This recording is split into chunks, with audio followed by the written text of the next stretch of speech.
Anyway, the soul. The next topic is the soul. Let me tell the story of what got me started on the road to atheism. It all started in 9th grade biology class, and it was when the teacher started telling us about evolution. No, not evolution, actually. It wasn't evolution, guy. No, it wasn't evolution. Our teacher was telling us about lobotomies. And basically, if you have a lobotomy, you experience a radical change in your personality. They used it basically to sedate people. If you're a violent person, it will tend to mellow you out, and so forth. And that really got me thinking. I laid in bed thinking about that and about other related things like Alzheimer's disease and various other things along those lines.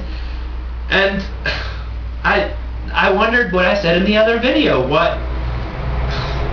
If so many of these things are controlled by our brains, then what is the soul? And the conclusion I came to, ultimately, well, first of all, I did the same thing as the thevinerhyme, in different terms though. I thought of the soul as maybe like a projector, and the brain as a movie screen.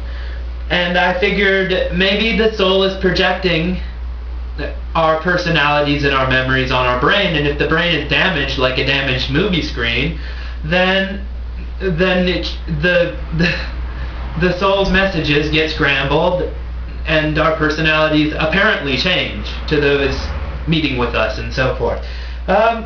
But basically, I just discarded this as wishful thinking. It's the thinking of a creature that has a survival instinct and has plans for the future and doesn't want either of those things to be spoiled, doesn't want to die, doesn't want to not see all his plans for the future fulfilled, but it's wishful thinking. Ultimately, Occam's razor won the day, and in the course of one night, I discarded the belief in a soul completely. I still believed in God, actually, but in kind of a deistic sense.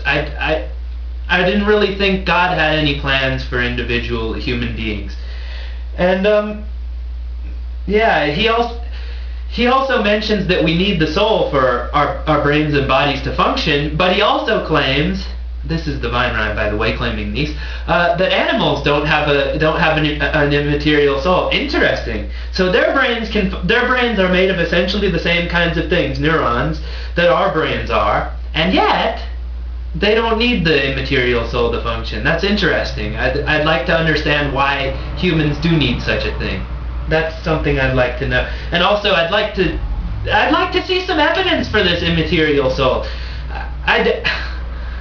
Aside from, well, it feels like I have a soul, that's not good enough. The soul being a product of a very complex brain, it makes plenty of sense. It makes perfect sense. And if there's a soul, what's it made out of? How does it function, and on what brain functions does it operate? What is the interface between the soul and the brain? How can something immaterial, if it is immaterial, work on something that's material, like a brain and a body?